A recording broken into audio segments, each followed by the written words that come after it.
चलिए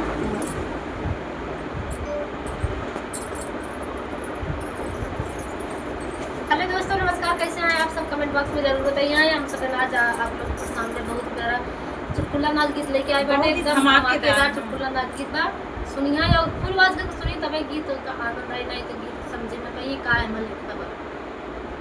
और देखें कैसे कैसे का के का लोग आवाज ये सब आवे देखें गीत में। और दीदी सबसे ज्यादा नजर आई पहले तानिया जल्दी छुपाएं ले। अब हम छोटे बड़े नजर आए देखो कहूँ तो चलो कि सुनाओ थे कमेंट बॉक्स में जरूर देखना। देती पड़ोसन नजर आई बलमा तो है कहाँ छुपाई। देती पड़ोसन नजर आई बलमा तो है कहाँ छुपाई। कहाँ छुपाई हो कहाँ छुपाई। कहाँ छुपाई हो कहाँ छुपाई। देती पड़ोसन नजर आई बलमा तो है कहाँ छुपाई। देती पड़ोसन नजर आई बलमा तो है कहाँ छुपाई। जब तू है हो तेरा जका गज के नैया। जब तू है हो तेरा जका गज के पुड़िया। अचरा में ले गठियाई बलमा तो है कहाँ छुपाई। अचरा में ले गठियाई बलमा तो है कहाँ छुपाई। देती पड़ोसन नजर आई बलमा तो है कहाँ छुपाई। देती पड़ोसन नजर आई बलमा तो है कहाँ छुपाई।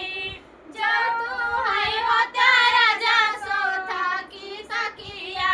जब तू है हो तेरा जसोथा की तकिया।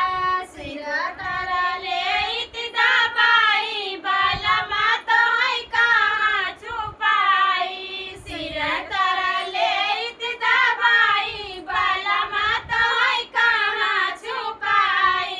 देती पड़ोसन नजर आई बलमा तो है कहाँ छुपाई।